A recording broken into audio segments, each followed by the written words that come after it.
E aí pessoal, tudo bem com vocês? Aqui quem fala é o Jota e bom, no vídeo de hoje a gente vai estar falando um pouquinho aí sobre o Fundo Imobiliário de Logística Galg 11. Vamos ver as atualizações que ele tem trazido para o mês. Ele tem sofrido aí uma boa valorização nos últimos dias, depois daquela queda gigantesca que ele teve. Então bora dar uma analisadinha no relatório, vamos ver como é que tá lá as atualizações do Galg. Bom, chegando aqui no relatório, já consegue ver algumas informações interessantes, como taxa de administração, tá na casa dos 0,95% ao ano, e uma taxazinha de performance que eles têm aí. Eu acho ridículo, como vocês sabem. Eu odeio taxa de performance. Mas todos os fundos colocam e a gente é meio que assim. E aqui o valor de mercado atual do Galg está na casa dos 475 milhões, sendo que o patrimonial dele está em 532 milhões. Então, assim, tá com um descontinho bem top. Rendimento do mês anunciado, 0,082. Ele sempre mantém esse rendimento. Muito difícil de alterar um pouco, ir acima ou abaixo disso. Ele sempre mantém bem estável. O dividend yield está na casa dos 11,90%. Isso acontece porque, como teve uma queda da cota e o dividend yield ele é marcado pela marcação ao mercado, a gente acaba vendo essa distorção aí do dividend yield muito alto. Mas é porque o valor da cota estava mais baixo. O vault dele cerca de 9,42%, quer dizer, 9,42 anos. Então, assim, contratos bem longos e bem tranquilos para nós. Vacância física e financeira na casa dos 10. Mais de 30 mil cotistas, uma liquidez diária de quase 400 mil, até com uma liquidez baixinha, já teve melhor. E os ativos reais, cerca de 5 imóveis na carteira. Ele tem pouquinhos imóveis aí. Aqui a gente tem mais ou menos um pouquinho do comentário do gestor, falando da taxa básica de juros. São comentários macroeconômicos, né? Mas aqui eu acho que a parte mais importante é que ele fala que o fim de ciclo de alta de juros se torna mais complexo e as projeções já apontam um cenário de redução mais lenta. O que acontece? Tá tendo muito problema em relação ao governo e o Banco Central, então isso acaba dificultando a taxa de juros. Isso impacta diretamente o mercado de fundos imobiliários. Como fala aqui, ó, o mercado de FIs vem sofrendo nos últimos meses com redução da liquidez e perda de valor. Isso exclusivamente por causa da taxa de juros. Bom, aqui a gente chega na parte mais importante, que é a distribuição de resultados. Como eu falei, o fundo distribui cerca de 0,8 centavos aí na média por mês. E quando a gente chega aqui para dar uma analisadinha, tem uma parte importante que eu acho muito top desse relatório do Galg. Eu acho que eles podiam colocar mais, dar mais destaque em outros. A gente tem os outros fundos tendo, mas não tem muito destaque. E é o que? A receita de locação real, e tipo assim, que é possível ter. Então, o Galg tá na casa dos 7,68 milhões. E a receita de locação caixa. O que é a receita de locação caixa? É o que realmente foi recebido. Pode ver, no mês aqui, o Galg recebeu 7 milhões e 860 mil de receita de locação caixa. Então, a gente teve um adiantamento de aluguéis, provavelmente. Isso gerou para o fundo no total do mês 8 milhões aí. As despesas estão na casa dos 2,8 milhões, uma despesa extremamente alta. A gente tem que lembrar que é um fundo quase 40%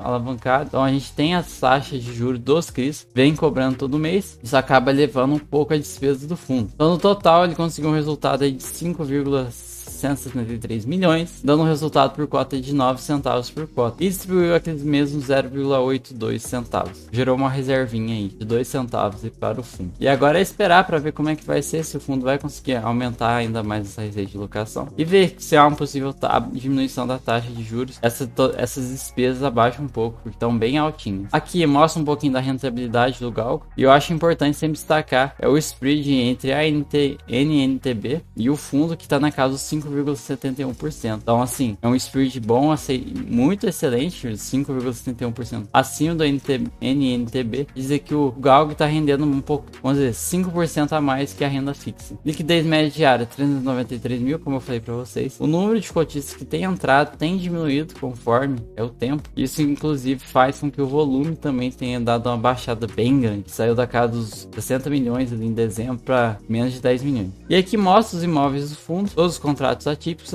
ajustados ao IPCA. E bom, aqui eu chego na parte assim que eu vou ter um questionamento para vocês, tá bom? Aqui nós temos todos os galpões, BAT, BRF, BR Pernambuco. Aqui os meses de reajuste, olha só. Teve março, tem reajuste, agora em abril tem pouquinho. Vamos esperar aí setembro, ver como é que vai ser. E aqui a questão do portfólio do Galg.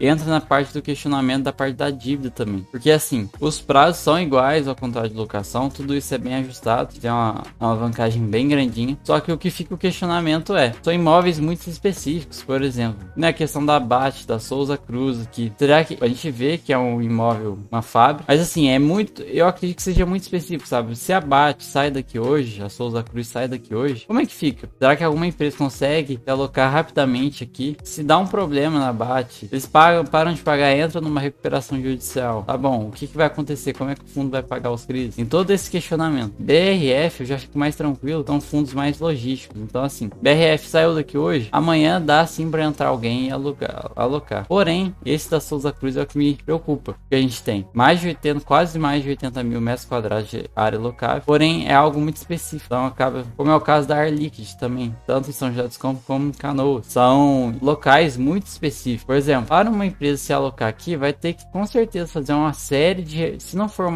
da mesma área, do mesmo segmento, vai ter que fazer uma série de reformas. Quando a gente limita muito a somente um segmento, por exemplo, a Air Liquide mexe com oxigênio, esse tipo de coisa, não são muitas empresas no Brasil que mexem com esse tipo de situação. E aí acaba que a gente limita demais. E eu acabo ficando um pouco preocupado em relação a isso, porque além do fundo ser extremamente alavancado, a gente vive muito na questão de, ok, é um contrato atípico, muito bem casadinho. Perfeito, ok. Porém, e se acontece algum problema? Alguma dessas empresas que entram em recuperação judicial, simplesmente não vão ter que pagar mais por um tempo. E como é que o fundo vai ficar em relação aos CRIs e tudo mais? Vai ter que ser reajustado, a gente vai aumentar a taxa. Então assim, é um questionamento que vocês podem se fazer. E aqui, chegando na parte dos indicadores e tudo mais, a gente vê que o Galg era um fundo que estava na casa dos R$9 aí. E ele desceu uma queda livre aí. Chegou até os 8,13. Teve uma subidinha. E agora a gente não sabe se ele vai se recuperar ou se ele vai continuar caindo. Acho que ele deve manter sim essa média aí de valor. O dividend yield está na casa dos quase 12%. E aí começa aquele questionamento novamente que eu falei para vocês. São 5 imóveis. 3 desses 5 imóveis são muito específicos. São imóveis que, se o locatário sai hoje, se precisa alugar amanhã, você vai ter um pouco de dificuldade, porque às vezes você vai ter que encontrar alguma empresa que seja da mesma área de atuação para você conseguir alugar, ou você vai ter que fazer alterações muito grandes. Tem o problema da dívida casada, que por um lado é muito boa, porque se tudo ocorre bem, você vai ter no final do contrato um imóvel para você. Porém, a gente tem aquele sério problema de que vai que acontece igual a GPK lá da Gramado Parques, dá um problema, entra numa recuperação judicial, o fundo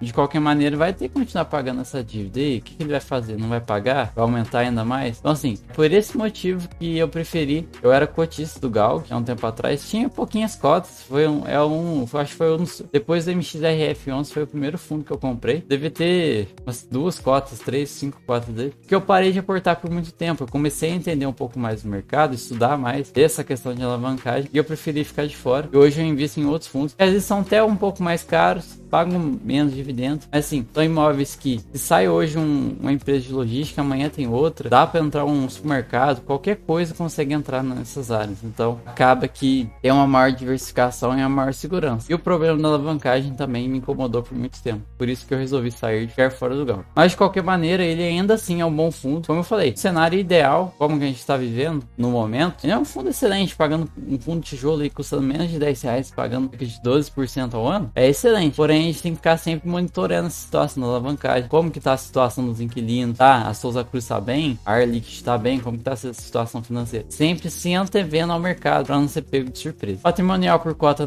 tá na casa dos R$9,25, então ele tá com 8% de desconto. E o rendimento é isso que ele vem sempre pagando. Desde o início, o Galg não alterou muito a sua política de distribuição de rendimento, sempre na casa dos 8 centavos. E bom, pessoal, por fim, o vídeo de hoje é esse, espero que vocês tenham gostado. O Galg sim é um bom fundinho, ele vai entregar o arroz e feijão, ele entrega, porém, eu mudei um pouco minha visão em relação aos investimentos, por isso que eu tô de fora. Mas se você pensa em investir nele, talvez seja sim uma boa opção. Como eu falei, seguir a risca as dicas que eu passei hoje, eu acho que você tem tudo para ter um sucesso aí com investindo nesse fundo. Então, tamo junto aí, até o próximo relatório do Galg, é nóis. Até a próxima e falou!